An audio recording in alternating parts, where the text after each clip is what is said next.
Hello friends, आप सभी का बीपीएससी एपेड चैनल पे स्वागत है। आज का जो वीडियो लेक्चर होगा फ्रेंड्स, वह है अस्थाई यश का पॉलिटी टेस्ट 69 बीपीएससी पीटी के लिए। और ये हम लोग टेस्ट नंबर 3 करने जा रहे हैं। इससे पहले हम लोग 2 कर चुके हैं। जो भी हमारे साथी को या एस्पिरेंट्स को इसका पीडीएफ चाहिए फ्रेंड्स, तो आप लोग बीपीएससी अफेयर टेलीग्राम चैनल से जाके ज्वाइन कर सकते हैं। वहाँ से आप लोग इसका पीडीएफ डाउनलोड करके प्रैक्टिस कर सकते हैं। और जिन्हें भी टेस्ट देना हो तो आप लोग टेलीग्राम में ही टेस्ट हम लोग करा रहे हैं, तो वहाँ भी आप लोग टेस्ट भी दे सकते हैं और आप अपने तैयारी को जांच सकते हैं कि आपकी तैयारी कितनी है। तो चलिए हम लोग उसी का सॉल्यूशन कर रहे हैं विथ एक्सप्लेनेशन। इसका टेस्ट हम लोग स्टार्ट करते हैं फर्स्ट क्वेश्चन से।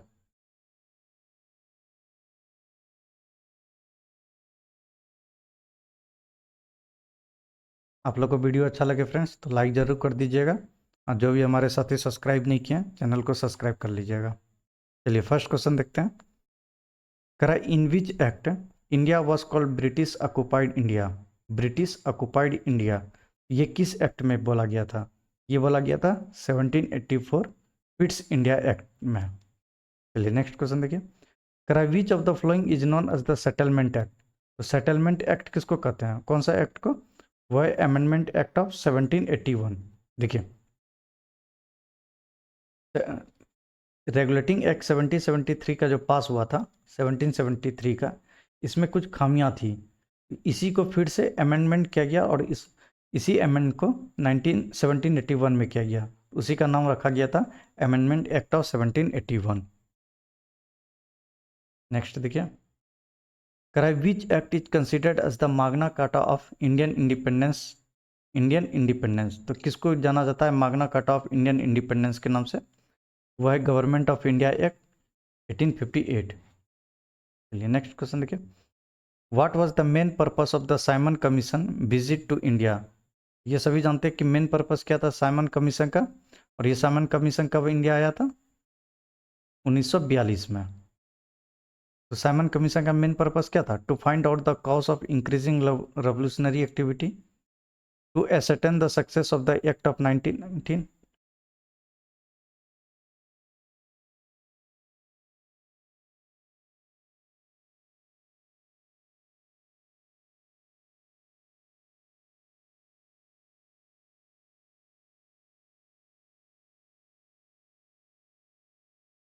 नेक्स्ट क्वेश्चन देखिए।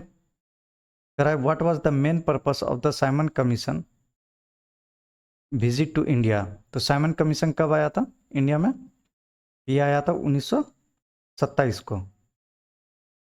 ठीक है, तो देखिए, to find out the causes of increasing revolutionary activity, to ascertain the success of the act of 1919, find ways to control the activities of the Congress in India, या granting dominion status to India. तो हम लोग सभी जानते हैं कि Simon commission किस लिए आया था? वो आया था to ascertain the success of the act of 1919। ठीक है, तो आंसर क्या होगा? बी हो गया। चलिए नेक्स्ट क्वेश्चन देखिए।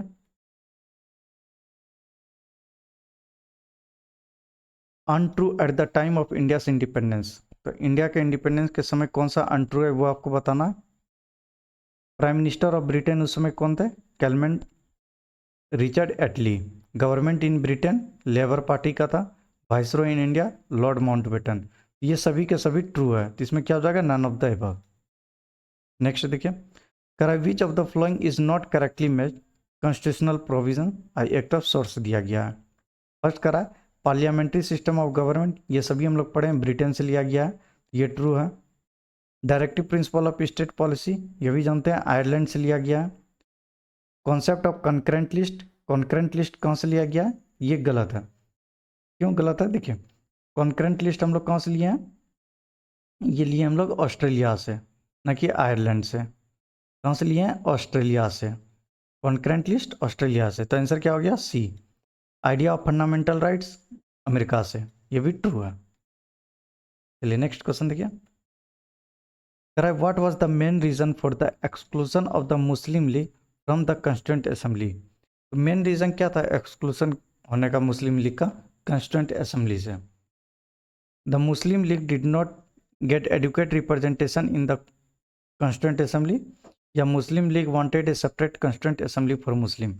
ये हम लोग जानते हैं कि मुस्लिम लीग क्यों अलग हुआ था, क्योंकि मुस्लिम लीग जो है वो सेपरेट कंस्टिट्यूंट असेंबली की मांग कर रहा था, सेपरेट। चलिए नेक्स्ट क्वेश्चन देखिए।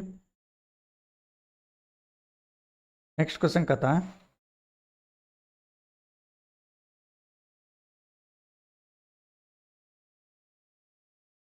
Which of the following statement is incorrect. आपको क्या बताना है, देखिए नेक्स्ट क्वेश्चन देखिए, करा which of the following statement is incorrect. There is a parliamentary monarch in England. आपसे इनकरेक्ट वन पूछा जा रहा है, ध्यान रखिएगा आप लोग। India parliamentary system is inspired from England. There is a provision of parliamentary sovereignty in both India and England parliamentary system. ये ऑप्शन गलत है, इनकरेक्ट। क्यों? क्योंकि ये सोवर्निटी जो है बोथ इंडिया एंड इंग्लैंड में, इंडिया में तो है लेकिन इंग्लैंड में सोवर्निटी नहीं है पार्लियामेंट्री सिस्टम को लेके, ठीक है, तो ये गलत हो गया। नेक्स्ट देखिए, on which of the flowing basis the constituent assembly was elected. तो किस बेसिस पे कंस्टिट्यूंट असेंबली को इलेक्ट किया गया था, तो ये सभी जानते हैं, अडल्ट फ्रेंचाइज पे कंस्टिट्यूंट असेंबली को इलेक्ट किया गया था। चलिए नेक्स्ट क्वेश्चन देखिए, करा which word has been used before the democratic republic in the preamble of the Indian constitution. तो डेमोक्रेटिक रिपब्लिक से पहले हम लोग क्या पढ़ते हैं प्रियम्बल में, पहले पढ़ते हैं सॉवेरेन, सोशलिस्ट, सेकुलर, तब आता है डेमोक्रेटिक रिपब्लिक। इससे पहले हम लोग ये तीनों का तीनों पढ़ते हैं, तो सोशलिस्ट भी है, सोवेरिन भी है, सेकुलर भी है, तो आंसर क्या हो जाएगा, all of the above. Next देखिए, करा how many types of justice are mention in the preamble of the Indian constitution. तो इंडियन कॉन्स्टिट्यूशन में कितने तरह का जस्टिस मेंशन है, आपको ये बताना है। वो है 3 तरह का। कौन कौन सा जस्टिस है आप लोग को बताना है, social, political and economical justice. ठीक है, ये 3 तरह का जस्टिस है। और फ्रीडम आपसे पूछ ले तो फ्रीडम 5 तरह का है। कौन कौन सा, freedom of thought, expression, belief, faith and worship. ये 5 तरह का फ्रीडम है प्रियम्बल में, तो आप लोग ध्यान रखिएगा। और इक्वालिटी पूछ दे तो इक्वालिटी 2 तरह का है। चलिए नेक्स्ट क्वेश्चन देखिए, करा which of the flowing pair is not correct. अब आपसे फिर से पूछ रहा है नॉट करेक्ट। यूएसए में डुअल सिटीजनशिप है, ये सभी जानते हैं। India procedure established by law, ये भी जान ट्रू है। Australia unitary form of government, और स्विट्जरलैंड में प्लूरल एक्सिक्यूटिव। तो आंसर क्या हो जाएगा इसका, देखिए आंसर जो होगा ऑस्ट्रेलिया होगा। क्यों? क्योंकि ऑस्ट्रेलिया में यूनिटरी फॉर्म ऑफ गवर्नमेंट नहीं है, ठीक है, ये गलत है। नेक्स्ट क्वेश्चन देखिए, in which country the concept of right to service first started. तो right to service first started in, कहाँ हुआ था, तो right to service first started in Great Britain. ध्यान रखिएगा इस क्वेश्चन को। चलिए नेक्स्ट क्वेश्चन देखेंगे, कहता है where is the promotion of international peace and security mention in the constitution of India. तो promotion of international peace and security के बारे में कहाँ बताया गया, ये बताया गया directive principle of state policy में। और आर्टिकल आपसे पूछ ले तो 51, आर्टिकल 51 में। नेक्स्ट देखिए, करा in which of the following schedule the union list, state list and concurrent list are mention. ये सभी के सभी कौन सा शेड्यूल में मेंशन है, वो है 7th शेड्यूल में। तभी तो लिखा हुआ है 7th शेड्यूल में कि डिवीजन ऑफ पावर सेपरेट किया जाता है। नेक्स्ट देखिए, does not match the schedule and it's subject. अब आपको बताना है कि कौन सा सब्जेक्ट मैच नहीं करता है, ठीक है। देखिए शेड्यूल 4 में मेंबर ऑफ राज्यसभा, ये ट्रू है।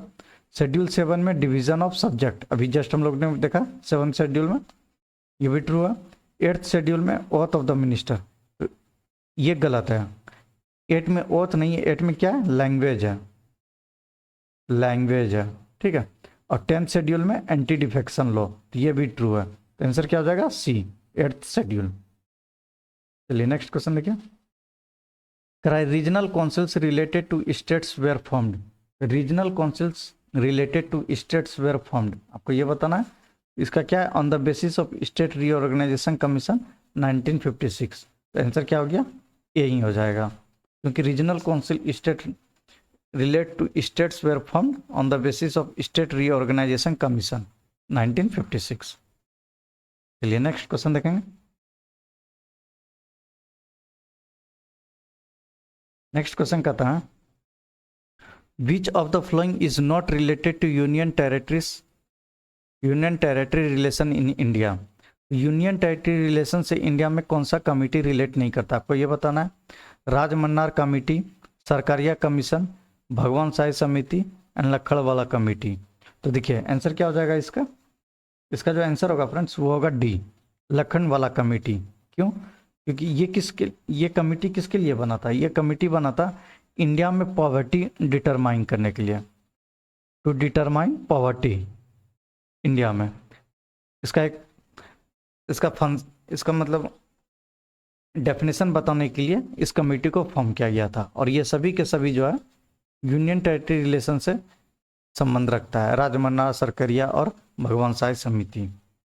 चलिए नेक्स्ट क्वेश्चन देखिए, what is false in relation to the sentence we the people of India mention in the preamble of the constitution. तो आपको फॉल्स रिलेशन बताना है to the sentence we the people of India.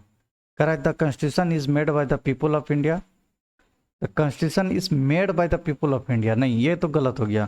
Constitution किसके द्वारा बना था, constituent assembly के द्वारा, तो ये आंसरिंग इसका हो जाएगा। नेक्स्ट पढ़ लेते हैं, the member of the constituent assembly were representative of the people of India, ये ट्रू है। The primacy of the republic of India lies in the people, ये भी है। The constituent of India is based on the consent of the people of India, ये भी true है। चलिए next question देखेंगे। नेक्स्ट क्वेश्चन कहता है, which date of adoption of the constitution is mention in the preamble of the constitution of India. क्या करा है, which date of adoption of the constitution is mention in the preamble of the constitution of India. तो कौन सा date था वो, तो देखिए इस ऑप्शन में आंसर कोई भी नहीं दिया गया है। अगर आंसर हम लोग देखेंगे इसके हिसाब से तो ये 26 जनवरी नहीं 26 नवंबर होना चाहिए, 26 नवंबर 1949 ये था एग्जैक्ट डेट, तो इसको आप लोग सही कर लीजिएगा, 26 नवंबर 1949। नेक्स्ट देखिए, which of the following fundamental right is not available to the citizen of India. तो कौन सा फंडामेंटल राइट्स जो है वो इंडियन के सिटीजन को नहीं दिया गया है। Right to reside and settle in any part of India यह है, right to acquire hold and process of property, right to do any profession भी है, right to freedom to form cooperative society ये भी है। तो आंसर क्या हो जाएगा, बी।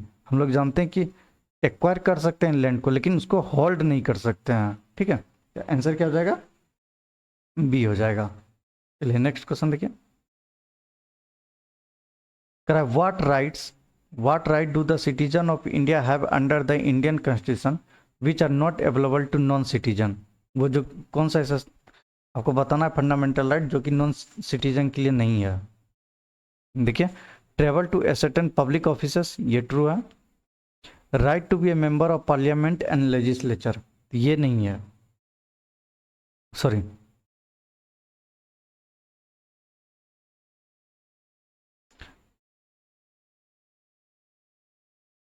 देखिए, correct, travel to certain public offices, right to be a member of parliament and legislature, fundamental rights given by article 15, 16 and 19।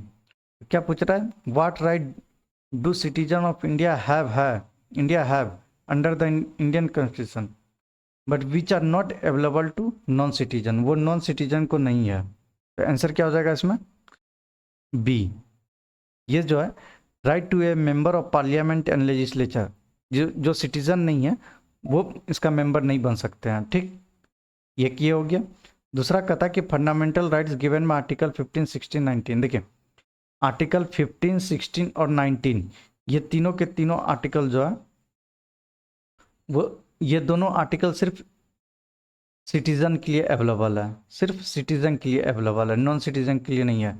Answer क्या हो जाएगा, सी भी हो जाएगा। अब देखिए, ये देखिए, travel to certain public offices, तो पब्लिक ऑफिसेस में भी नॉन सिटीजन नहीं जा सकता है, ये भी आंसर हो गया। तो आंसर क्या हो जाएगा इसका? All of the above are true. चलिए नेक्स्ट क्वेश्चन देखिए। कराए which of the following right is available to the overseas citizen of India card holder. Which of the following right is available है to overseas citizen of India card holder को दिया गया है, आपको ये बताना है। कराए to be elected vice president, to be elected president, get elected to the state legislative council. तो देखिए ये सभी के सभी राइट सिर्फ सिटीजन को दिया गया है, ओवरसीज को नहीं दिया गया है। तो आंसर क्या हो जाएगा? None of the above. चलिए नेक्स्ट क्वेश्चन देखिए।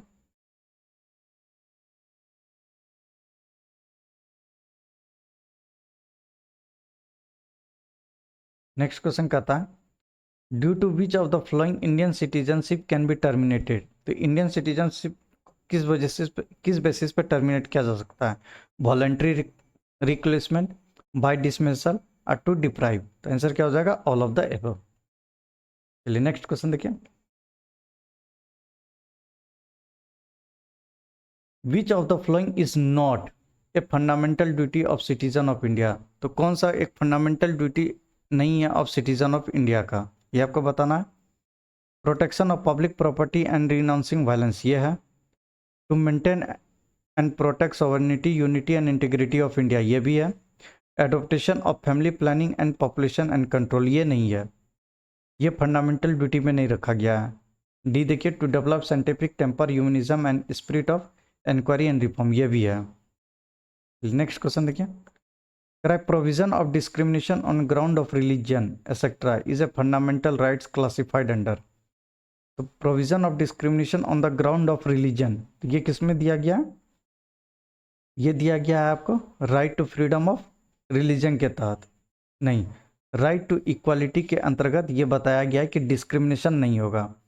Right to freedom of religion article इसका क्या है? 25 से 28। राइट अगेंस्ट एक्सप्लॉयटेशन इसका आर्टिकल क्या है? 23 एंड 24। और राइट टू इक्वालिटी इसका आर्टिकल है 14 से 18।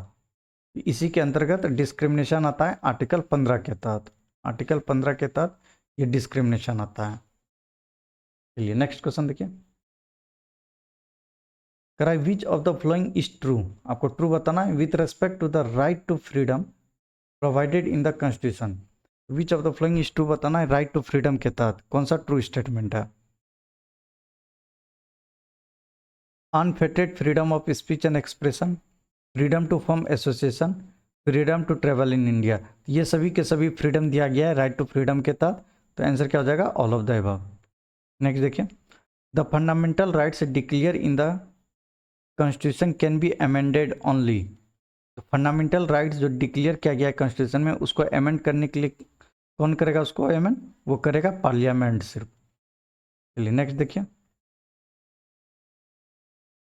करा which of the following is not a fundamental rights of an Indian as per the Indian constitution.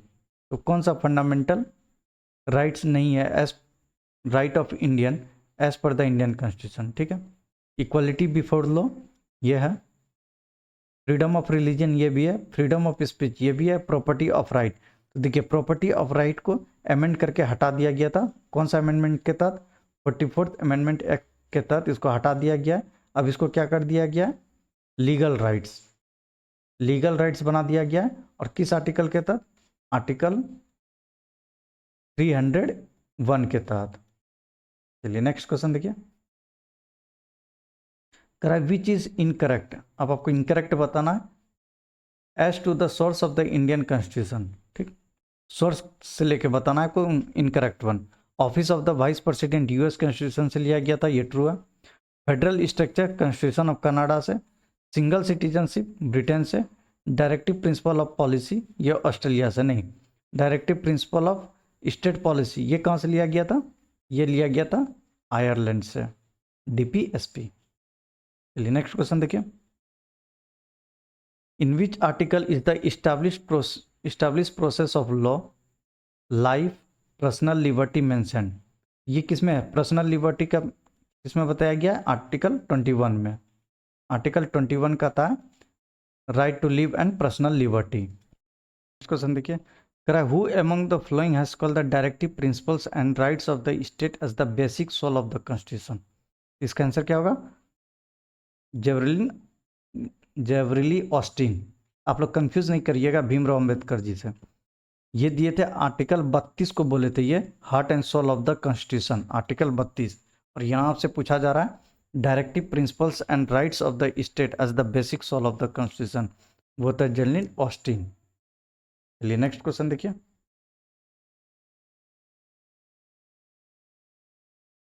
Next question कहता है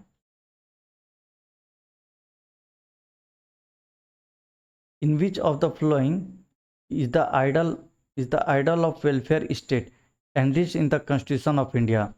किसमें कह रहा है in which of the following is the ideal of welfare state. Welfare state के बारे में बताया गया enriched in the constitution of India. तो वेलफेयर स्टेट के बारे में कहाँ डिस्कस किया गया?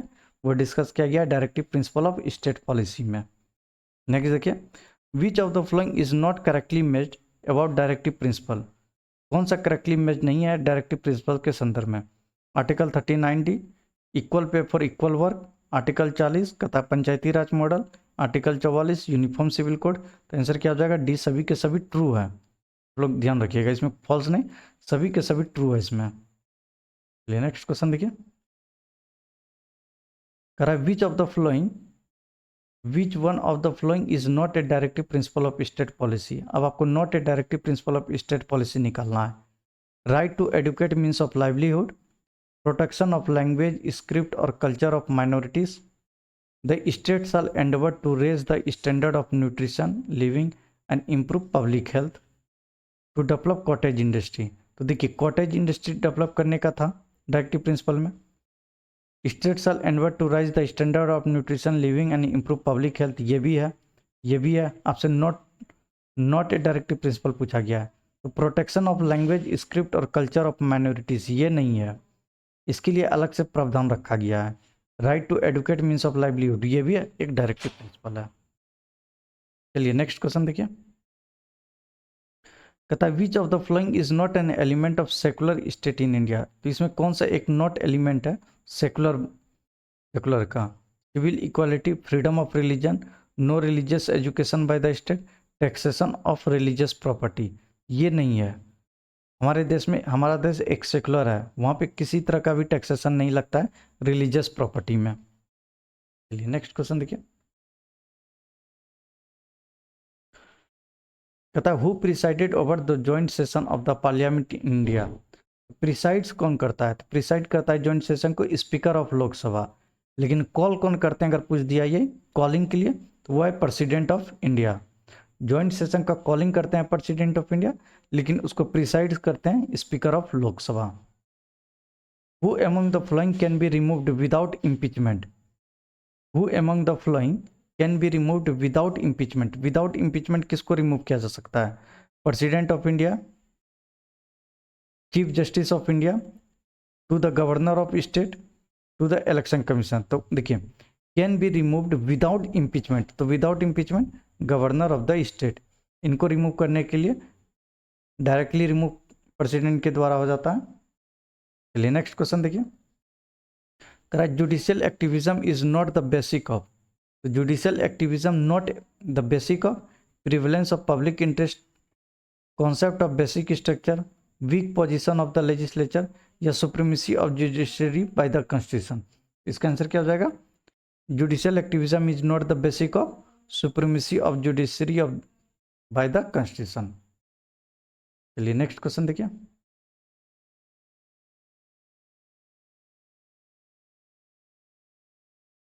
The president of India is elected according to the system of proportional representation by means of a single transferable vote. This implies that, ये क्या imply करता है? ये इम्प्लाई करता है the value of votes of all the members of the parliament and the member of legislative assembly of all the state is equal है। इसी कहते हैं proportional representation by single transferable vote, जिसके तहत प्रेसिडेंट का election होता है। चलिए नेक्स्ट क्वेश्चन देखिए। कहता है आफ्टर द डेथ, रेजिग्नेशन और removal of the president in India, within what time frame is the vacant post to be filled. तो कितने दिन के भीतर वैकेंट पोस्ट को फिल किया जाता है? Within 6 month. Who is the head of the executive in India? तो head of the executive in India कौन है? हेड पूछा है आपसे, तो head of the executive in India president है। और ये किस आर्टिकल में बताया गया है? आर्टिकल 53 सब क्लॉज 1 में बताया गया है। चलिए नेक्स्ट क्वेश्चन देखिए। विच one of the following statement is not correct? कौन सा statement, which of the following statement is not correct? कौन सा स्टेटमेंट करेक्ट नहीं है, आपको ये बताना है। तो कहता है फर्स्ट देखिए, the vice president of India holds office for a term of 5 years. हम लोग सभी जानते हैं। The vice president of India can be remove from his office only by simple majority in the Rajya Sabha. नहीं, ये स्टेटमेंट रॉन्ग है। देखिए, vice president को रिमूव के लिए सिंपल मेजोरिटी तो चाहिए, लेकिन सिर्फ राज्यसभा नहीं, इसमें लोकसभा का भी पास होना जरूरी होता है, लोकसभा भी। ठीक। थर्ड करा है, the vice president of India is the expiration of his term of office continues to hold office until his successor enter upon his office. ठीक है, जब तक दूसरा उनका उत्तराधिकारी नहीं आते हैं तब तक वो ऑफिस में बने रहेंगे। नेक्स्ट कहता है, in the absence of president the vice president perform his work. President के एब्सेंट में वाइस प्रेसिडेंट वर्क करते हैं, ये भी ट्रू है। चलिए नेक्स्ट क्वेश्चन देखिए। Which of the following is a part of the electoral college of the president of India but not a part of his impeachment tribunal? क्या करा? इलेक्ट्रल कॉलेज का तो पार्ट है प्रेसिडेंट ऑफ इंडिया का, but removal के समय यानी impeachment के समय उसको पार्ट नहीं रखा जाता है। वो लोकसभा है नहीं, लोकसभा दोनों में पार्टिसिपेट करता है, राज्यसभा भी। स्टेट लेजिस्लेटिव असेंबली ये सिर्फ इलेक्शन के समय वोट देते हैं, इम्पीचमेंट के समय इनका वोटिंग नहीं होता है। नेक्स्ट क्वेश्चन देखिए। In which of the following how is the vice president removed? तो वाइस प्रेसिडेंट किसके द्वारा रिमूव किया जाता है? By impeachment, by simple majority of former members of the parliament? नहीं, effective majority in the Lok Sabha and a simple majority in the Lok Sabha. देखिए, effective majority in Rajya Sabha and simple majority in Lok Sabha, ये true है। Effective majority मतलब हो गया आपका special majority. Special majority Rajya Sabha में चाहिए क्योंकि ये राज्यसभा का मेंबर होते हैं, एक्स ऑफिशियो चेयरमैन होते हैं वाइस प्रेसिडेंट, इसीलिए। And simple majority in the Lok Sabha. चलिए नेक्स्ट क्वेश्चन देखिए।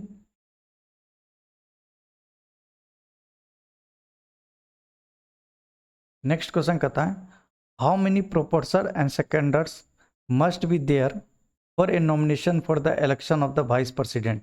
तो कितना प्रोपोसर और कितना सेकेंडर होना चाहिए?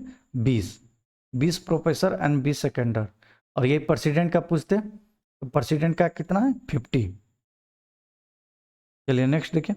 What happens to the vice president of India in the Rajya Sabha? Vice president क्या है? वह है ex officio chairman of India Rajya Sabha में। राज्यसभा का वो एक्स ऑफिशियो चेयरमैन होते हैं वाइस प्रेसिडेंट ऑफ इंडिया। चलिए नेक्स्ट क्वेश्चन देखिए।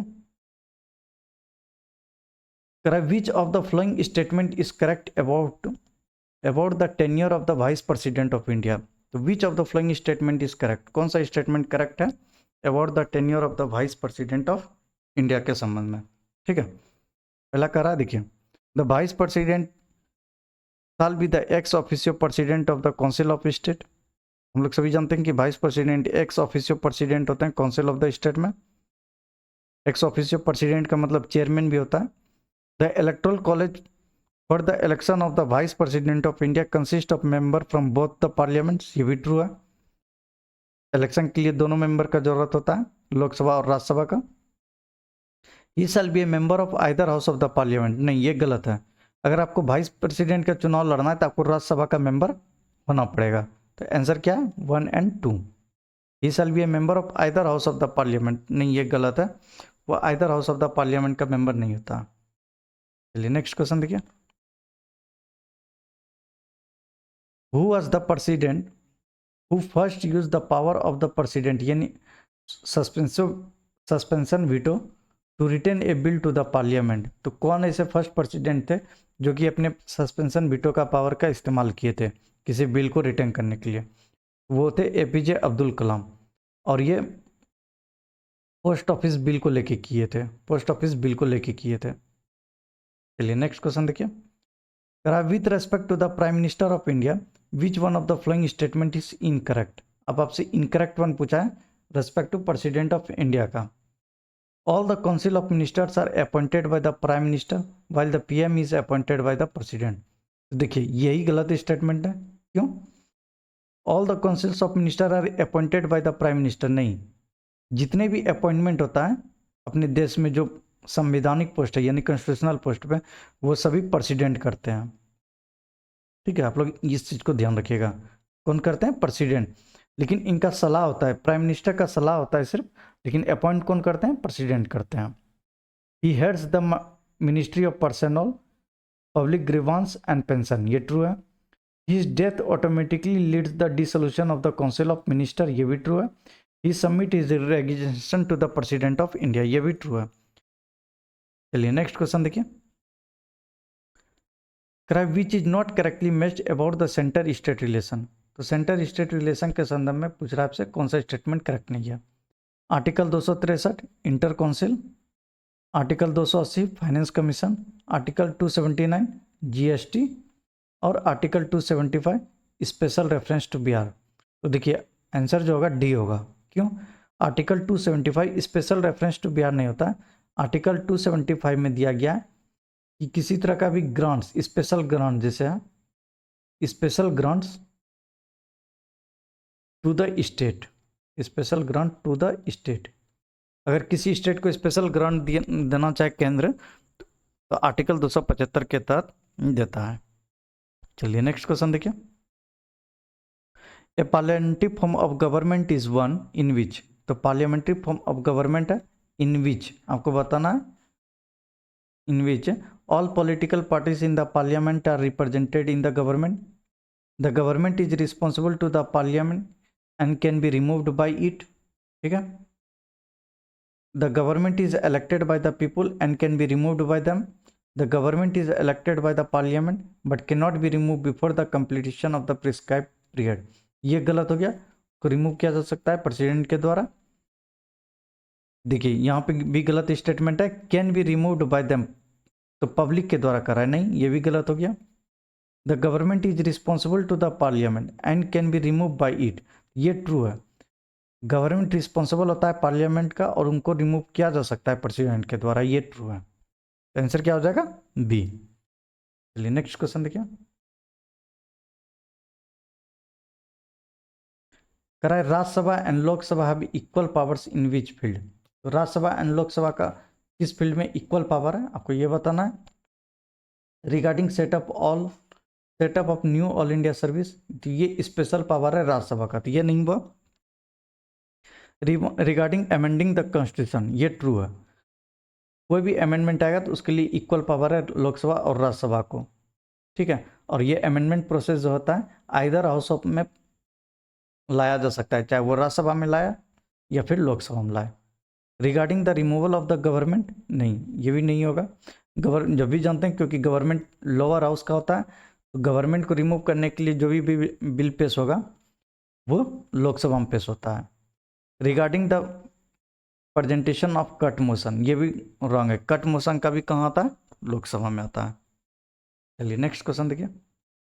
Who is appointed as the speaker pro tem. तो स्पीकर प्रोटम किसको बोलते हैं? कोई भी स्पीकर को चुनने से पहले जो स्पीकर को चुना जाता है, जिसके लिए जो ओथ दिलाता है उसको कहते हैं स्पीकर प्रोटम। ठीक है, कोई भी न्यू गवर्नमेंट फॉर्म होता है उससे पहले ये स्पीकर को चुना जाता है जिसको प्रोटम कहता है, स्पीकर प्रोटम। ठीक है, फर्स्ट देखिए, speaker of the outgoing Lok Sabha, नहीं। Deputy speaker of the outgoing Lok Sabha, नहीं। One of the senior most member of the outgoing Lok Sabha, leader of the opposition in the outgoing Lok Sabha, इसमें अपोजिशन का कोई बात ही नहीं होता है। उसमें जो सबसे सीनियर मोस्ट होगा उसको बनाया जाता है स्पीकर प्रोटम। ठीक है, चलिए नेक्स्ट क्वेश्चन देखिए। If Rajya Sabha makes substantial amendment to money bill, what happen thereafter. करा if Rajya Sabha makes substantial amendment to a money bill, तो मनी बिल के ऊपर सब्सटेंशियल अमेंडमेंट कर दे तो क्या होगा? करा द लोकसभा में एक्सेप्ट और reject the recommendation of the Rajya Sabha and processed further with the bill. Answer क्या हो जाएगा? ए ही हो जाएगा। क्यों? क्योंकि हम लोग सभी जानते हैं कि मनी बिल जो होता है आर्टिकल 110 के तहत है, और मनी बिल में स्पेशल पावर होता है किसको? लोकसभा का। लोकसभा का, इसमें राज्यसभा किसी तरह का अमेंडमेंट नहीं कर सकता है, सलाह दे सकता है, लेकिन लोकसभा उस सलाह को मानने के लिए बाध्य नहीं होता है। चलिए नेक्स्ट क्वेश्चन देखिए। Correct, consider the following statement. आपको कंसीडर करना है फ्लोइंग स्टेटमेंट, उसके बाद आपको बताना है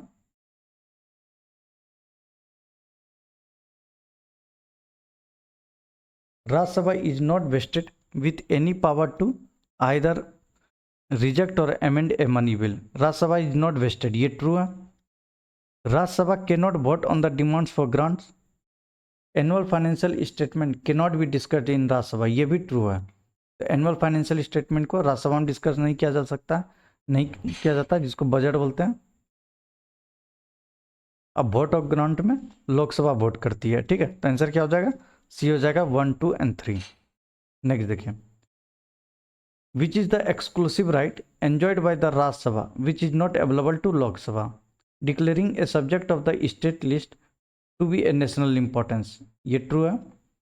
to give the union government the right to establish all India service, अभी हम लोगों ने देखा था, ये भी ट्रू है। तो आंसर क्या होगा? C, both A and B. Next करा है, what is true regarding the supremacy of the Indian parliament. तो ट्रू क्या है regarding supremacy of the Indian parliament से? There is no restriction on the supremacy of the parliament, parliament is supreme within the constitution, the supremacy of parliament depends on the personality of prime minister, ये तो गलत हो गया statement. Answer क्या हो गया? Parliament is supreme within the constitution, ठीक है। चलिए नेक्स्ट क्वेश्चन देखिए, what is the quorum of the Lok Sabha of the total number of member. तो लोकसभा चलने के लिए जो मिनिमम मेंबर का रिक्वायर्ड होता है लोकसभा स्टार्ट करने के लिए, उसी कहते हैं क्वारम, वो कितना है? 1/10। चलिए नेक्स्ट क्वेश्चन देखिए, नेक्स्ट क्वेश्चन कहता है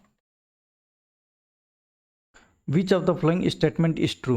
अब आपको क्या बताना है कि ट्रू स्टेटमेंट कौन सा है। पहला करा, a bill pending in Rajya Sabha which has not been passed by the Lok Sabha will not lapse on the dissolution of the Lok Sabha, ये ट्रू है। अगर कोई बिल पेंडिंग है राज्यसभा में और उस समय अगर लोकसभा डिसोल्यूट कर जाए तो वो बिल लैप्स नहीं करेगा।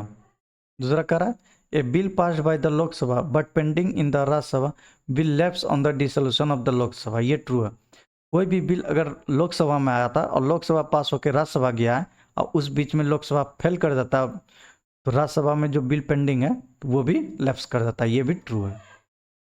कहता है the president proclamation summoning a joint session of the parliament will save the bill which will lapse after the dissolution of the Lok Sabha. तो क्या कहता है कि प्रेसिडेंट जो होता है जॉइंट सेशन के लिए पार्लियामेंट को बुला सकती है, जो कि किसी बिल को सेव कर सकता है लैप्स करने से, तो ये भी ट्रू है। तो आंसर क्या हो गया? D, all of the above. चलिए नेक्स्ट क्वेश्चन देखिए, कह रहा है why are joint sitting of both houses of the parliament of India held. Why are, क्यों joint session of both house of parliament India में होता है? To elect the vice president of India, नहीं। To adopt the constitution amendment bill, नहीं। देखिए constitutional amendment bill में कभी भी जॉइंट सेशन नहीं होता है। To consider and pass a bill on which there is difference of opinion between the two house, ये ट्रू है। हमेशा जब भी जॉइंट सेशन होगा तो वो सिर्फ ऑर्डिनरी बिल पे ही होता है, आप लोग इसको ध्यान रखिएगा। ऑर्डिनरी बिल पे ही जॉइंट सेशन का कॉलिंग होता है प्रेसिडेंट के द्वारा। चलिए नेक्स्ट क्वेश्चन देखिए, करा whose decision is considered the final regarding the disqualification of member of the parliament. तो किसका डिसीजन फाइनल होता है disqualification of member of parliament? ये सभी जानते हैं, प्रेसिडेंट का डिसीजन फाइनल होता है given after the consultation with the election commission. चलिए नेक्स्ट क्वेश्चन देखिए, करा representative of union territories are elected in the Lok Sabha. Representative of union territory are elected in the Lok Sabha, तो लोकसभा में जो भी मेंबर रिप्रेजेंट होता है वो होता है डायरेक्ट इलेक्शन के तहत। नेक्स्ट देखिए, what is the purpose of bringing an adjournment motion in the parliament. तो क्या पर्पस है एडजर्नमेंट मोशन इंडियन पार्लियामेंट में लाने का? To get information from the minister of opposition member, to cut demands for a grant by a certain amount, नहीं। To adjourn proceeding to check violent और improper behaviour of some member, नहीं। To to debate certain urgent issue of public importance, ये true होगा कि adjournment motion जो Indian parliament में आता है वो किसी अर्जेंट इश्यू पे लाया जाता है जो पब्लिक इंपॉर्टेंस रहे। चलिए नेक्स्ट क्वेश्चन देखिए, करा how many of the flowing will be the number of seats in the Lok Sabha and Rajya Sabha in the new parliament. तो न्यू पार्लियामेंट जो बना है वो 867 करोड़ से बना है, इतने रुपये लागत से बना है। तो आपसे पूछा जा रहा है उसमें कितना सीट्स है बैठने का, लोकसभा और राज्यसभा का। तो लोकसभा 888 है और राज्यसभा 384 है, ठीक है। और ज्वाइंट सेशन के लिए जो बनाया गया है वो बनाया गया है 780 मेंबर के लिए। आप लोग ध्यान रखिएगा, कभी एग्जाम में पूछ देती है, दोनों को जोड़ के आप लोग को नहीं बताना है। सॉरी, 1280 के लिए बनाया गया है, इन दोनों को जोड़ के 1272 होता है, लेकिन ये नहीं होगा आंसर। अगर दोनों से पूछा जाए तो यह है 1280, इसको आप लोग ध्यान रखिएगा। चलिए, in whom is the power to increase the number of जजेस in the supreme court of India. किसके पास पावर है? तो वो पावर है पार्लियामेंट के पास। चलिए नेक्स्ट क्वेश्चन देखेंगे। नेक्स्ट क्वेश्चन कह रहा है, the supreme court has the power to review, which means that. The supreme court has power of review है, which means that it can supervise subordinate courts, it can reconsider its decision, it can declare law passed by the legislature and any order issued by the executive as unconstitutional if they violate the provision of the constitution। ये true है। जब भी supreme court किसी power का review करती है तो वो करती है कि लेजिस्लेचर के द्वारा जो बिल पास किया गया है वो अनकॉन्स्टिट्यूशनल तो नहीं है, इसके लिए उसको रिव्यू किया जाता है। चलिए नेक्स्ट क्वेश्चन देखिए, करा who appoints the chairman of the parliamentary committee of the Lok Sabha. तो कौन अपॉइंट करता है parliamentary committee of the Lok Sabha के चेयरमैन को? वो है लोकसभा स्पीकर। नेक्स्ट देखिए, in which year was the Sarkaria commission establish. तो सरकारिया कमीशन का इस्टेब्लिश कब किया गया था? वो किया गया था आपका 1983 में। और किस लिए किया गया था? सेंटर स्टेट रिलेशन को देखने के लिए, सेंटर स्टेट रिलेशन के लिए। चलिए नेक्स्ट क्वेश्चन देखिए, in which of the following non constitutional mechanism promotes coordination between the centre and the state. तो नॉन कॉन्स्टिट्यूशनल मैकेनिज्म प्रमोट करेगा coordination between the centre and state, वो कौन सा है आपको वो बताना है। वो है नेशनल इंटीग्रेशन काउंसिल और एक है यूनिवर्सिटी ग्रांट कमीशन। तो आंसर क्या होगा? ए। ये एक संवैधानिक पोस्ट है, फाइनेंस कमीशन आर्टिकल 280 के तहत आता है। चलिए नेक्स्ट क्वेश्चन देखिए, 71 का रहा, विच of the following is a non constitutional body. आपको क्या बताना है कि नॉन कॉन्स्टिट्यूशनल बॉडी कौन है इंडिया में? फाइनेंस कमीशन कॉन्स्टिट्यूशनल है, union public service commission article 314 में है, इलेक्शन कमीशन आर्टिकल 324 में है, ठीक है। तो नॉन कॉन्स्टिट्यूशनल कौन हो जाएगा? ह्यूमन राइट कमीशन, और फाइनेंस कमीशन आर्टिकल 280 में है। चलिए नेक्स्ट क्वेश्चन देखेंगे,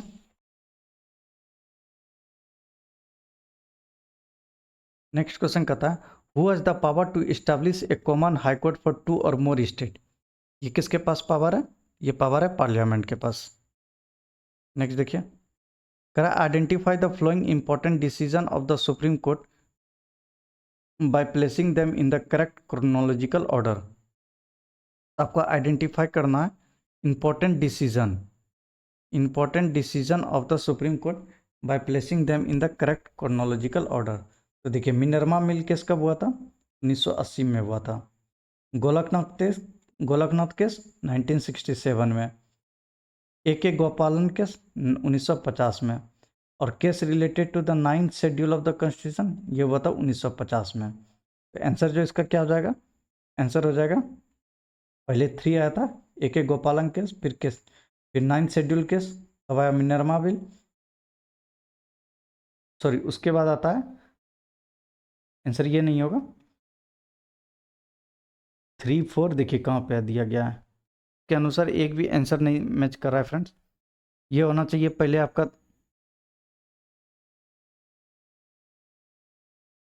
पहले होना चाहिए 3 4 2 1, ये आंसर होगा। ठीक है, तो आप लोग इसको करेक्ट कर लीजिएगा। चलिए नेक्स्ट क्वेश्चन देखिए।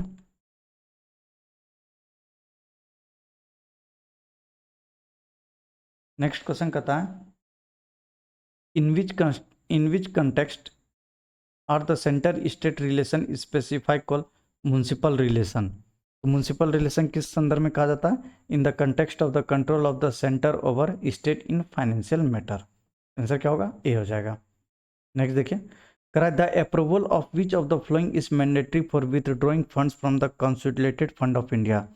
किसका अप्रूवल होना जरूरी है कंसोलिडेटेड फंड ऑफ इंडिया से निकालने के लिए? वो है पार्लियामेंट ऑफ इंडिया। चलिए नेक्स्ट क्वेश्चन देखिए।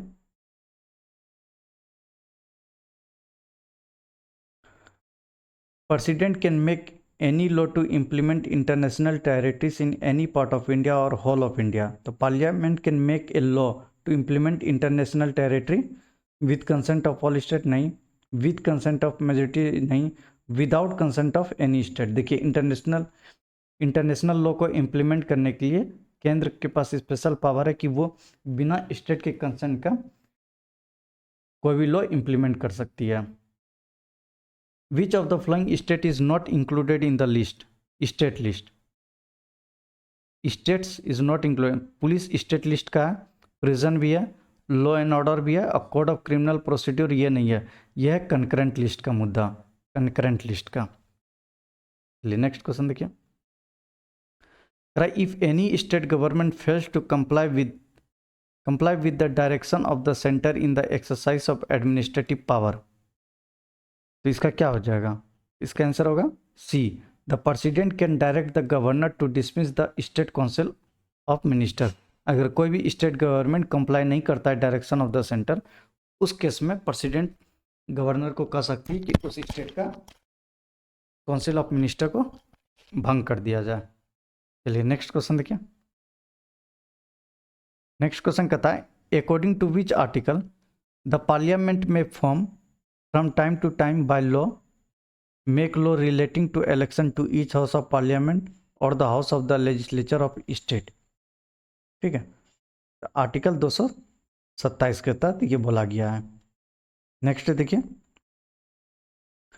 Provisions relating to the division of taxes between the union and the state can be suspended at the time of financial emergency. तो financial emergency के समय सेंटर डिवीजन ऑफ टैक्सेस जो है उसको hold पे कर सकता है, सस्पेंड कर सकता है। चलिए नेक्स्ट क्वेश्चन देखिए।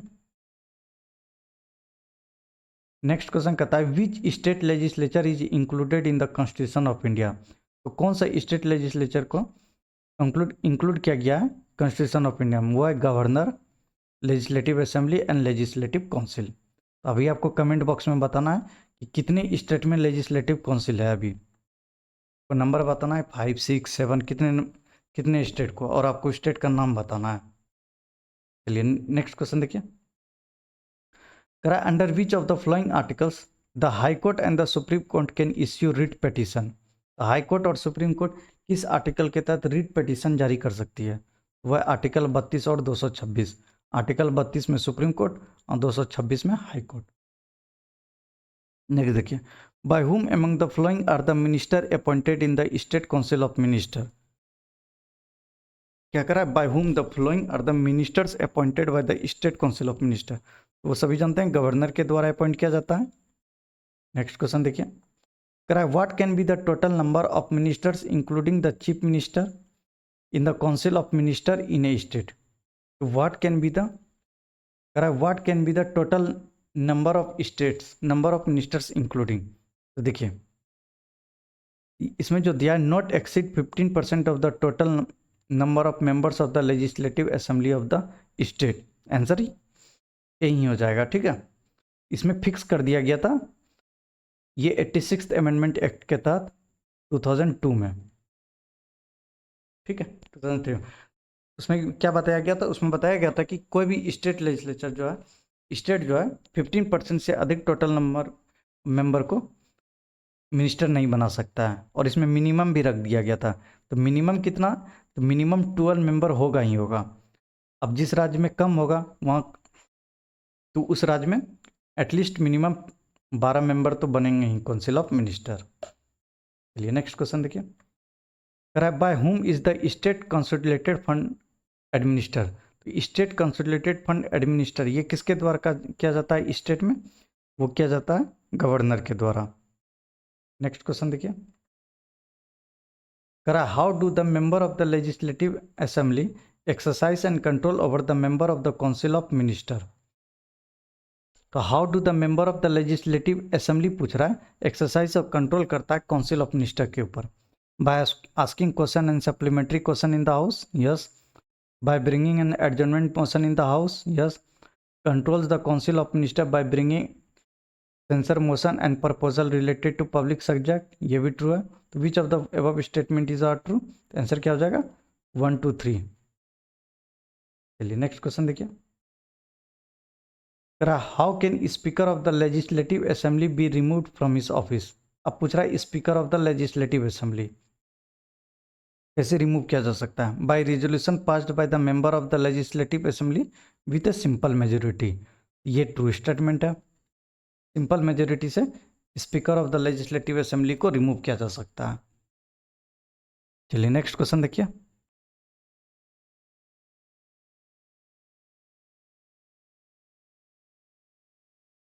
नेक्स्ट क्वेश्चन कहता है the administration of union territory can issue ordinance during the recess of the legislature. तो यूनियन टेरिटरी का एडमिनिस्ट्रेशन इश्यू करता है ऑर्डिनेंस किस आर्टिकल के तहत, आर्टिकल 239 बी के तहत, article 239 B. What are the reason responsible for increasing the control of centre over state. तो क्या सब रीज़न है कि सेंटर का ज़्यादा इंक्रीजिंग कंट्रोल होने लगा है स्टेट के ऊपर, किस वजह से आपको ये बताना है। Lack of strong leadership in the state, ये ट्रू है। एनफोर्सिंग पार्टी डिसिप्लिन, ये भी है। Dependency of the state on the centre पे डिपेंडेंस हो जाता है, ये भी है। इसके वजह से राइजिंग ऑफ रीजनल पार्टी, ये नहीं है। आंसर क्या हो जाएगा 1 2 3। चलिए नेक्स्ट क्वेश्चन देखिए, how are the directive principle of state policy different from the fundamental rights. तो कैसे फंडामेंटल राइट से डिफरेंट है directive principle of state policy, आपको वो बताना है। इसमें होगा directive principle of state policy are not enforceable while fundamental rights are enforceable. Answer क्या हो जाएगा सी हो जाएगा। चलिए नेक्स्ट क्वेश्चन देखिए, where is the bill for the constitutional amendment first presented. तो where is the bill for constitutional amendment first presented, तो पहली बार कहाँ पे प्रेजेंट, फर्स्ट प्रेजेंटेड आपसे पूछा जा रहा है, तो पहली बार कहाँ प्रेजेंट किया गया था, फर्स्ट प्रेजेंटेड, ये कुछ, तो फर्स्ट प्रेजेंटेड जो पेश किया गया था ये क्या गया था लोकसभा में। चलिए नेक्स्ट क्वेश्चन देखिए, which procedure is follow to amend most of the articles of the constitution. Most of the पूछ रहा है, तो मोस्ट ऑफ द आर्टिकल को जो अमेंड किया जा सकता है वो है सिंपल मेजोरिटी से। नेक्स्ट देखिए, by which constitutional amendment has it been provided that election of the president और the vice president can not be challenged on the ground of that electoral college is incomplete. ये किस amendment के तहत ये कर दिया गया था, ये कर दिया गया था 11th अमेंडमेंट एक्ट के तहत, इसको ऐसा बना दिया गया था। ठीक है, चलिए next, which of the following amendments of the Indian constitution give constitutional status to Panchayati Raj system. तो पंचायती राज सिस्टम को आर्टिकल 73rd अमेंडमेंट एक्ट 1992। चलिए नेक्स्ट देखिए, by which amendments of the Indian Constitution has it been clearly provided that President of India is bound to accept the advice of the Council of Minister। ये कौन सा amendment act के तहत कर दिया गया था, ये 42nd अमेंडमेंट एक्ट के तहत किया गया था। ये प्रेसिडेंट जो है वो बाउंड हो जाएगा काउंसिल ऑफ मिनिस्टर के बात को सुनने के लिए। Where was the Indian constitution amendment for the first time, when was the first time 1951 में। 9th शेड्यूल, आप लोग ध्यान रखिएगा। चलिए नेक्स्ट क्वेश्चन देखिए, when was the Panchayati Raj act passed? तो पंचायती राज एक्ट पास्ड कब गया था? इस क्वेश्चन में ऑप्शन एरर है, आप लोग आंसर याद रखिए। 2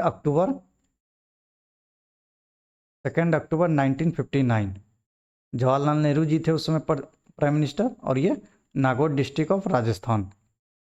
चलिए नेक्स्ट क्वेश्चन देखिए, consider the following statement, decentralisation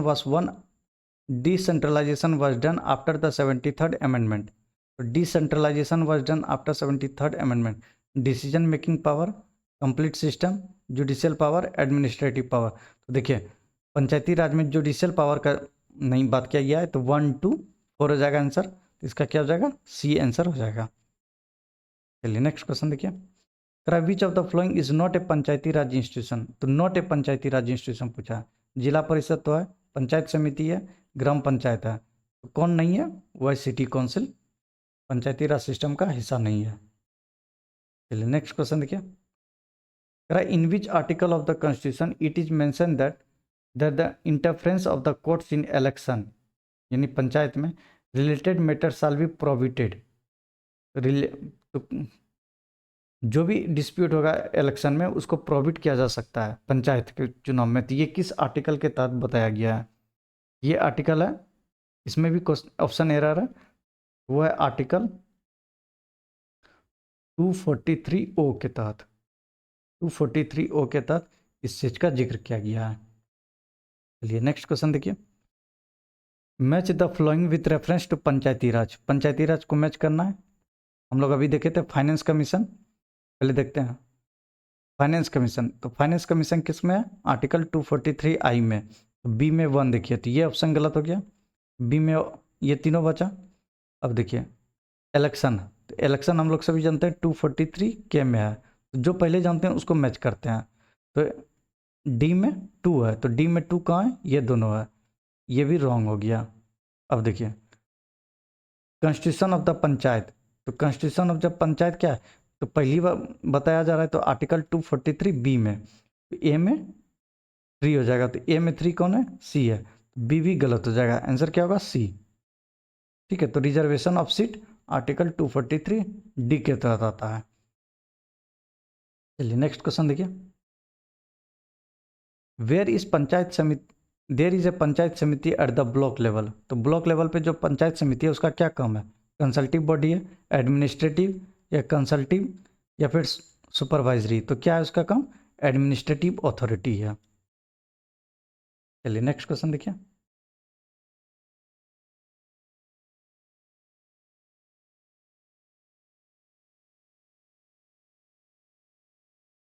next question कर रहा है, which quality is not there in the local self government. Local self government में कह रहा है कि कौन सा क्वालिटी नहीं है? There is a complete independent entity, यही ऑप्शन हो जाएगा, क्योंकि कंप्लीट इंडिपेंडेंट एंटिटी नहीं होता। इसके ऊपर इसको रेगुलेट करने के लिए सेंटर और स्टेट दोनों का पावर रहता है। ठीक है, चलिए नेक्स्ट क्वेश्चन देखिए, village governance in India under the Panchayati Raj system is an example of, सभी जानते हैं example of local self government का। एट व्हाट लेवल डस ए पंचायत समिति ऑपरेट्स ए पंचायती राज स्ट्रक्चर। तो पंचायत समिति कहाँ पे ऑपरेट करता है? ये ब्लॉक लेवल बॉडी है। चलिए नेक्स्ट क्वेश्चन देखिए,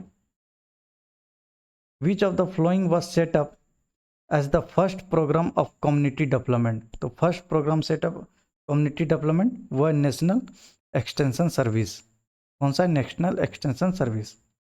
who is known as the father of Indian local self government. तो इंडियन लोकल सेल्फ गवर्नमेंट का फादर कौन है? वो है लॉर्ड रिपन।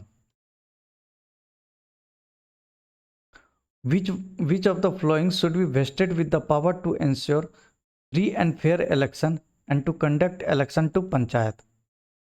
तो वह पंचायत का पूछ रहा है, तो वह स्टेट इलेक्शन कमीशन, आर्टिकल अभी हम लोग देखे थे आर्टिकल 243K के तहत। नेक्स्ट क्वेश्चन देखिए, which of the flowing articles can not be suspended during national emergency. तो नेशनल इमरजेंसी के समय कौन सा आर्टिकल सस्पेंड नहीं किया जा सकता? Article 20 and 21। क्यों? क्योंकि इसको अब्सोल्यूट कहा गया है। ऑब्सोल्यूट आर्टिकल कहा गया है, ठीक है। Can not be suspended in any case in any circumstance.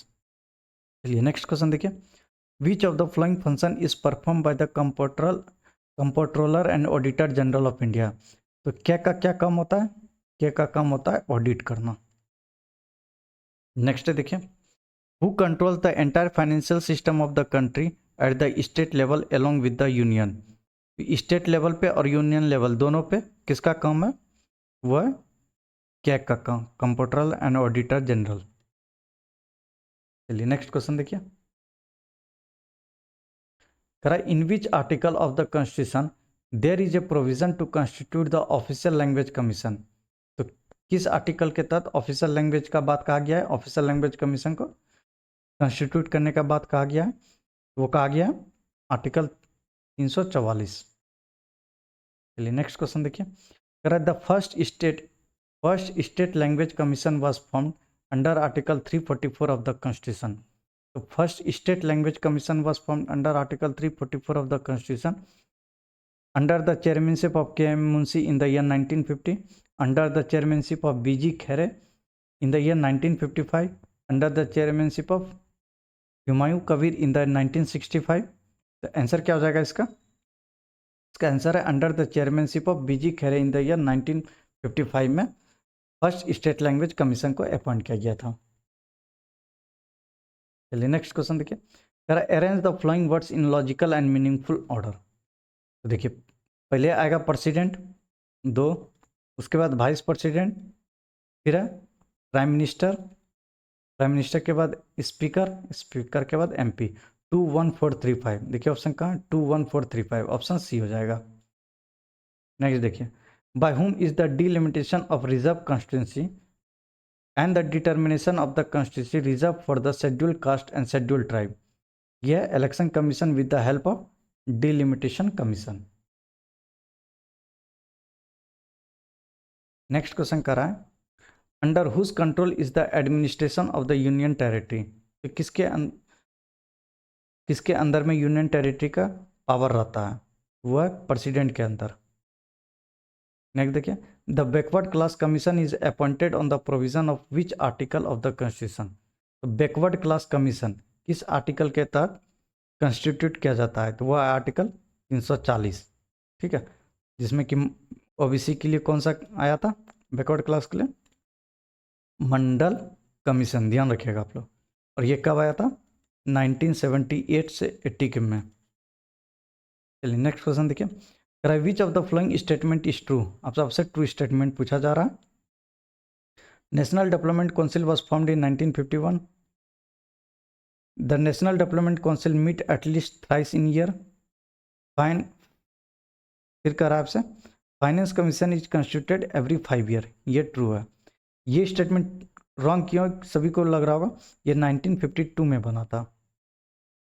The Punchhi commission recommended constitution status to the national council, नहीं। चलिए नेक्स्ट क्वेश्चन देखिए, नेक्स्ट क्वेश्चन कहता है, apart from 1 chairman and 1 vice chairman how many members are there in the national commission for scheduled tribe. तो 3। आपसे अगर total पूछ ले तो टोटल मेंबर कितना है, 5।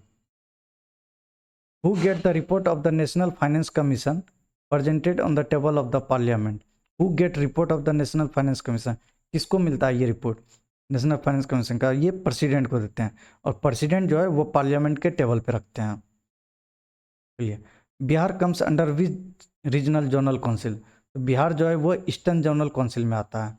और इसके साथ कौन कौन आता है बिहार के साथ, बिहार तो है ही, झारखंड है, उड़ीसा है, और एक वेस्ट बंगाल है। ये सभी ईस्टर्न जोनल काउंसिल में आता है। चलिए नेक्स्ट क्वेश्चन देखिए, the national commission for scheduled caste has been constituted under which article of the constitution. National commission for scheduled caste का जो नेशनल कमीशन है has been constituted under which article of the constitution. किस article constitution के तहत किया जाता है, article 338, ध्यान रखिएगा। नेक्स्ट देखिए, कहता है the salary and allowances of the chief information commissioner यानी CIC, chief information commissioner shall be same as the cake का, जितना केक का मिलता है सैलरी उतने सीआईसी को मिलता है। चलिए नेक्स्ट क्वेश्चन देखिए, कह रहा है the tenure of the chairman of the state public service commission is. तो स्टेट पब्लिक सर्विस कमीशन का जो चेयरमैन होते हैं उनका टेन्योर 6 ईयर होता है या फिर वो 62 ईयर, जो भी दो पहले अटेंड करेंगे वो हो जाएगा 6 ईयर और till the age of 62 year. Next देखिए, which of the following statements are true. तो कौन सा स्टेटमेंट आपसे पूछा जा रहा है, कौन सा स्टेटमेंट ट्रू है। The national human right commission is constitutional body, नहीं, ये यूएनएचआरसी कॉन्स्टिट्यूशनल बॉडी नहीं है। Human right commission is 3 tier, ये ट्रू है। There is a chairman and 3 member in the human right commission, नहीं। The chairman of the human right commission is appointed by 7 member committee headed by the prime minister constituted by the president. तो ये गलत है, 7 member committee नहीं है, ये होता है 6 मेंबर कमिटी। पहला ये भी रॉन्ग हो गया। तो देखिए, और देखिए यूएनएचआरसी एक्ट कब आया था, यूएनएचआरसी एक्ट ये आया था 1993 में, ठीक है। और ये एक कॉन्स्टिट्यूशनल बॉडी नहीं है, तो क्या है, स्टेटरी बॉडी है, एक स्टेटरी बॉडी, स्टेटरी ऑटोनोमस बॉडी है, ऑटोनोमस बॉडी है, तो आप लोग ध्यान रखिएगा।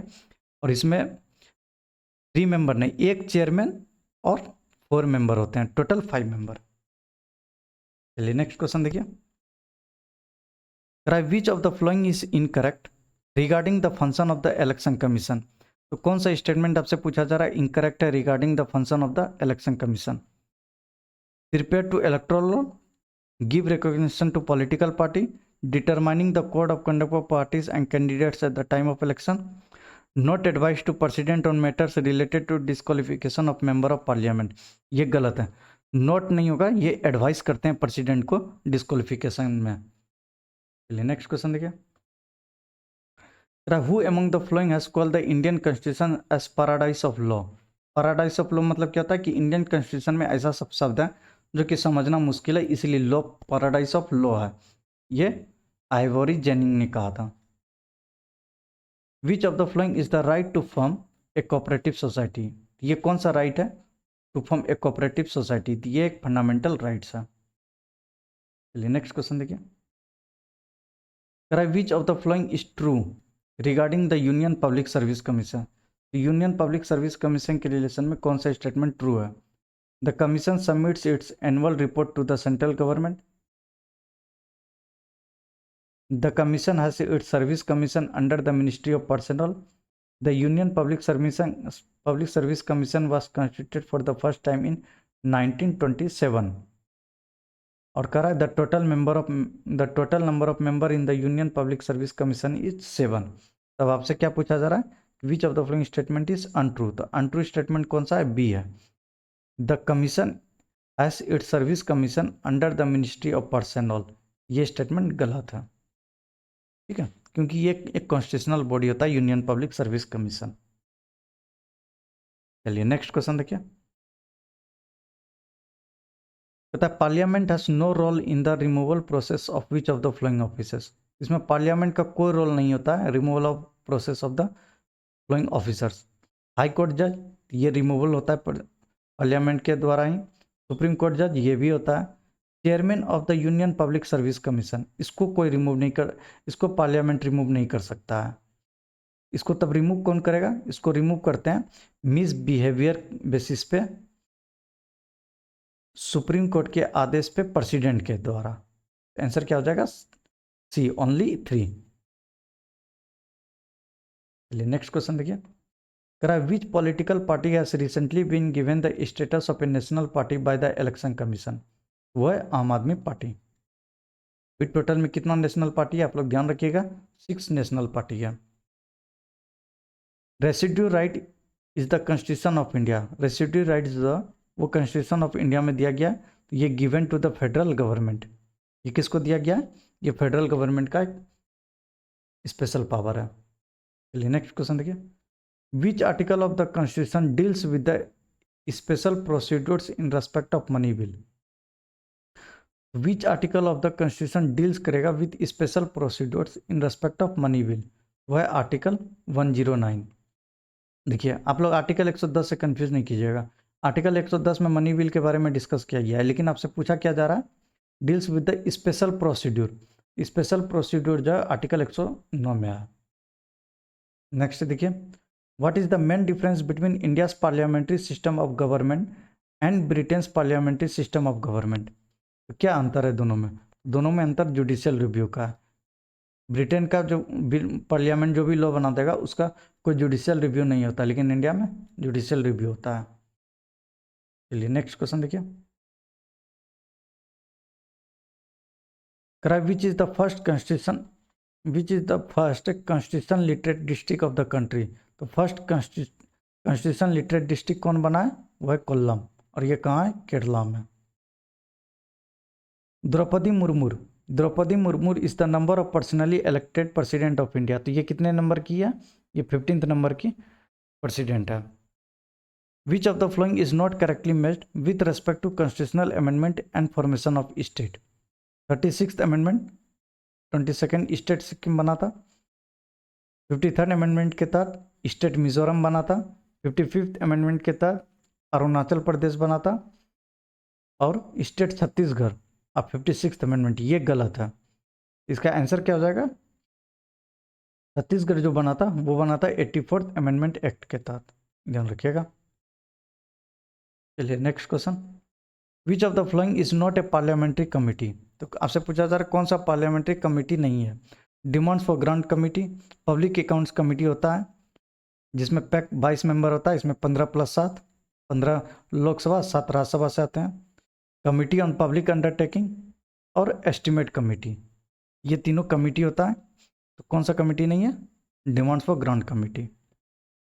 Confused about constitutional amendment, confuse करना है कि कॉन्स्टिट्यूशनल अमेंडमेंट 100 फॉर जीएसटी था, 103 में 10% रिजर्वेशन फॉर ईडब्ल्यूएस, ये भी है। 104 में कहता है एंग्लो इंडियन रिजर्वेशन को एबोलिश किया गया था, ये भी ट्रू है।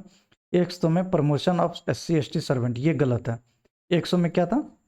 Transfer of territory, transfer of territory between India and Bangladesh, between India and Bangladesh, ध्यान रखिएगा। 100 में क्या है? Transfer of territory between India and Bangladesh. Who took over as the chief justice of India recently. अभी चीफ जस्टिस ऑफ इंडिया कौन है? DY Chandrachud. और इसका फुल फॉर्म पूछे था तो फुल फॉर्म इसका क्या है? धनंजय यशवंत चंद्रचूड़। और ये कितने नंबर के हैं? ये है 50th नंबर के, इसको भी आप लोग ध्यान रखिएगा। चलिए नेक्स्ट क्वेश्चन देखें। नेक्स्ट क्वेश्चन कहता है which of the following is correctly matched. अब आपसे पूछा जा रहा है कि कौन सा करेक्टली मैच्ड है। Chairman of 22nd law commission Rituraj Awasthi हैं, ध्यान रखिएगा आप लोग। 22nd लॉ कमीशन अभी कौन है chairman? Rituraj Awasthi. Chief election commission कौन है इंडिया के अभी? राजीव कुमार। अब क्या कौन है? गिरीश चंद्र मुर्मू। तो आंसर क्या हो जाएगा? D, all of the above true है। करा has the right to declare an area as scheduled area. तो किसी एरिया को शेड्यूल्ड एरिया डिक्लेयर करने का राइट किसके पास है? वह है प्रेसिडेंट के पास, to the president.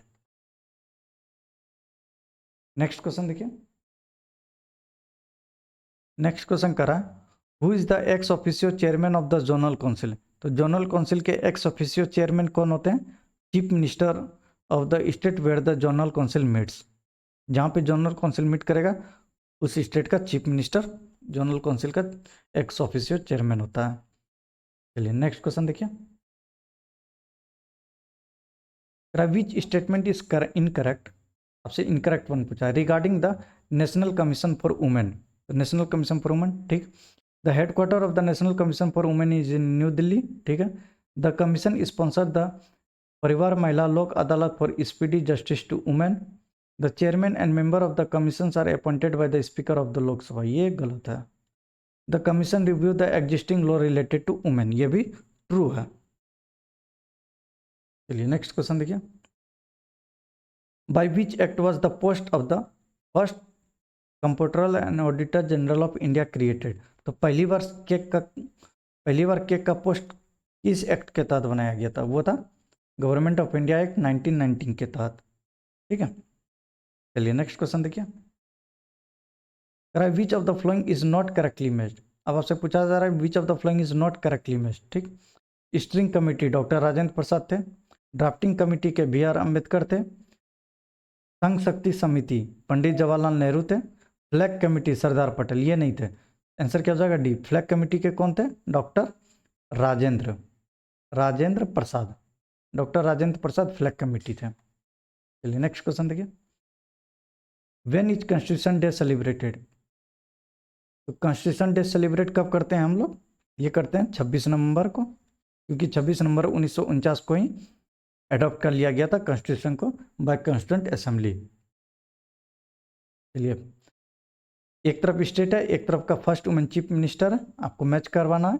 Uttar Pradesh में सुचिता कृपलानी बनी थी पहली वुमेन, बिहार में राबड़ी देवी, मध्य प्रदेश में उमा भारती और राजस्थान से वसुंधरा राजे सिंधिया। तो आंसर क्या हो जाएगा, सभी के सभी मैच किया हुआ है। चलिए नेक्स्ट क्वेश्चन देखिए, when was the Constituent assembly formed. तो कॉन्स्टिट्यूंट असेंबली फॉर्म्ड कब हुआ था, अगर इसका एग्जैक्ट देखेंगे तो हम लोग एग्जैक्ट देखते हैं कि दिसंबर में 1946, लेकिन ऑप्शन में जो आंसर दिया गया है वो नवंबर 1946। नेक्स्ट क्वेश्चन देखिए, how long did it take to make the Indian constitution. तो इंडियन कॉन्स्टिट्यूशन को बनाने में कितना लगा था, 2 years 11 month and 18 days। Answer क्या होगा ए। तो हम लोग कंप्लीट किया आज का टेस्ट नंबर 3 अस्थाई यश का। जो भी हमारे साथी एस्पायरेंट्स को अच्छा लगा हो वीडियो फ्रेंड्स, लाइक ज़रूर कर दीजिएगा, और जो भी सब्सक्राइब नहीं किए हैं चैनल को सब्सक्राइब कर लीजिएगा, और रेगुलर रहिए, हमारे टेलीग्राम ग्रुप से ज्वाइन कर लीजिए आप लोग। वहाँ पे आप लोग को इसका PDF मिलेगा, टेस्ट लगाइए और उसके बाद आप लोग सोल्यूशन को देखिए। आप लोग को इससे एग्जामिनेशन हॉल में बहुत बेनिफिट मिलेगा फ्रेंड्स। तो चलिए, थैंक यू।